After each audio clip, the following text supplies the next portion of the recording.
Unity is what will bring this to an end.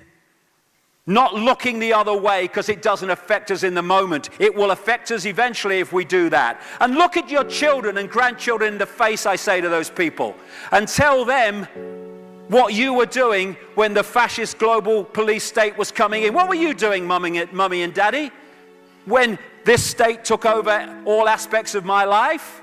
Oh, I was watching a game show, honey. It was a good one that night. Or, in terms of people in uniform, oh, I was helping to bring it in, dear. And that's what people in uniform need to understand.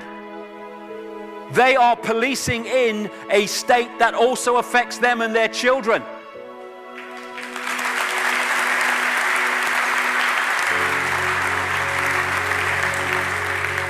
People in uniform, they think they have power. They have no power. The power is in the uniform. They're just there to animate it and do its bidding, because the uniform is just an extension of the state. The power of people in uniform is not in them, it's in the bloody wardrobe. That's where the power is. And when they become surplus to requirements, they will be put on the tip like everyone else, and someone else will be brought in to animate that uniform. They're just pawns in the game. And they're pawns in the game that are enslaving not only other people, they're enslaving their own families by playing a part in this. It's time to wake up and grow up and stop playing a part in the enslavement just because we think we're in uniform.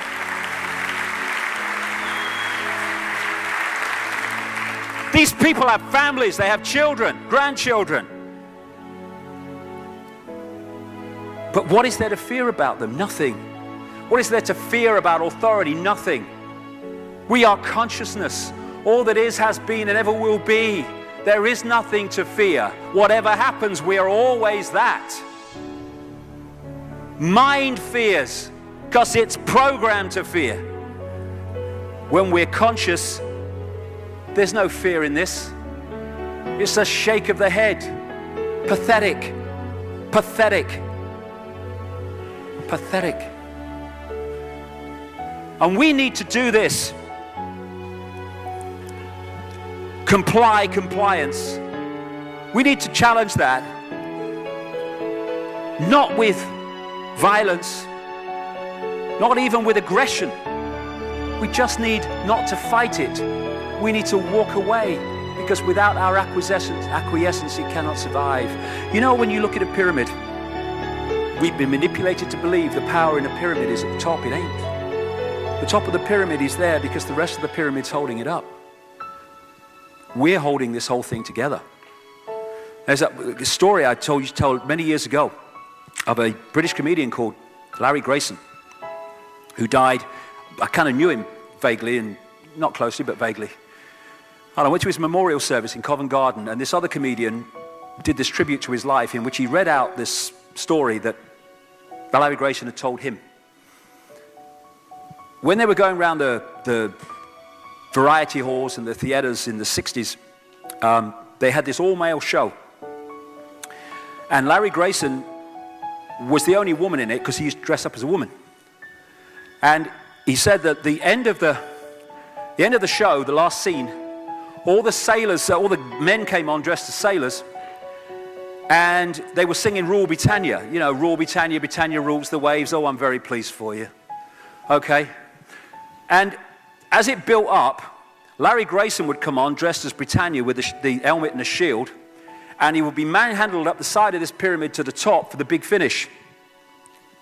And he said one night, he said things seemed to be going rather well.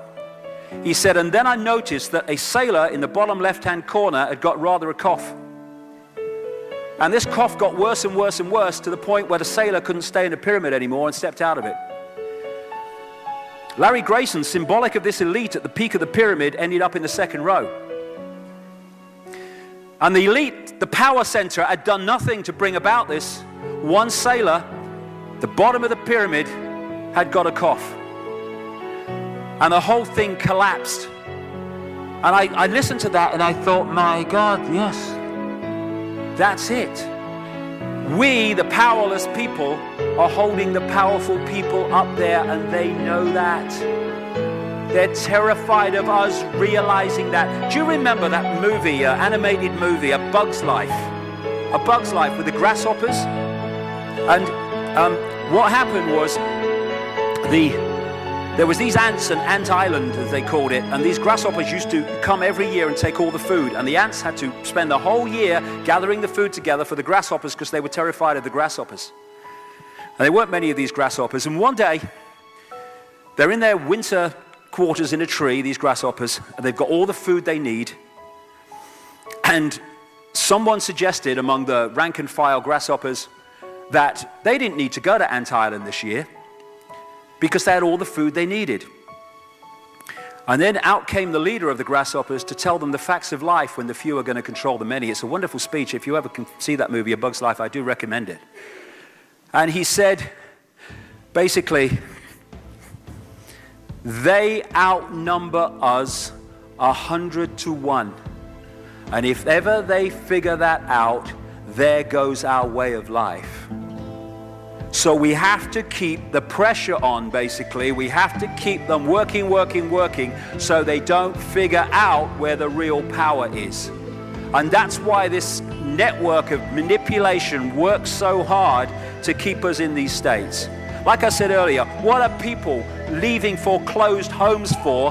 Foreclosed by banks that have caused the unemployment that lead to them having to leave their homes. Stay there, refuse to leave, make it difficult for them. Expose them for what they are. We make it so easy, the non-compliance. No longer will we just do it because we're told to do it. Is it just? Is it right? Okay, I'll do it. Is it unjust? Is it not right? I ain't doing it. We start to make the decisions on what we will and will not do based on our values and not some imposition from the dark suits. These people are gonna give me, grant me, or grant me not my freedom. I'm all that is. You can't grant me freedom. No one can grant me freedom. I am freedom. It's what I am.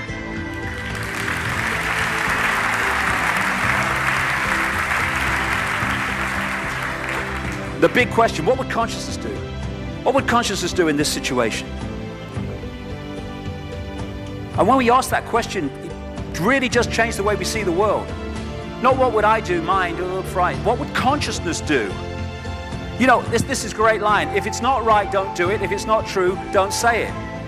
And what would transform this world overnight is if we started doing what we knew to be right in the situations we face instead of what we think is right for us in the moment.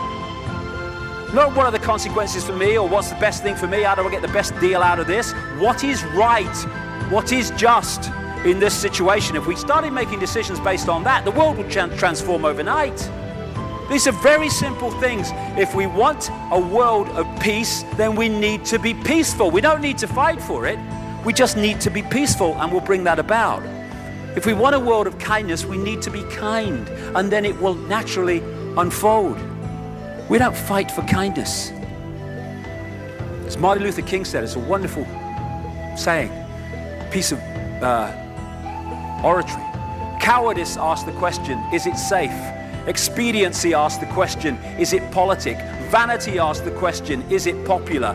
But consciousness asks the question, is it right?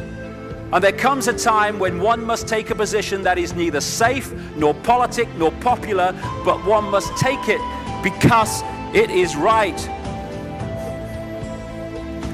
And when enough of us do that, what is right will manifest by definition. And we're in this position now where this vibrational change, this energetic change is taking place, where we can start cracking these eggshells, when we can start becoming the full magnitude of who we are, where we can be consciousness in the now, using mind to experience this reality instead of being governed by it, turning the key to let consciousness in. We're being offered this opportunity now. No longer can we say we didn't realize who we are, we didn't know we could do that. I was kind of waking up one day and I saw this earth imprisoned, and I saw this big lock and a key going in and being turned. I went on the internet just very shortly afterwards. I was looking for a picture, not this one, and that's what I saw. The picture I'd just seen in my half kind of sleep. And that's what we're being offered the chance to do now, to turn the master key called becoming conscious that will bring an end to this. It's being given to us, we just need to take it. And to take it, we need to say enough. Enough of being enslaved by these people, enough of being enslaved by our manipulated ignorance, enough of being enslaved by the fear of being who we are.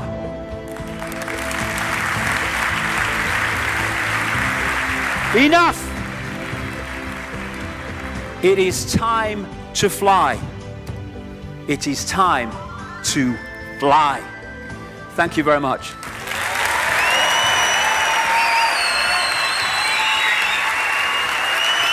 Thank you. Thank you very much. Thank you. Thank you. Thank you.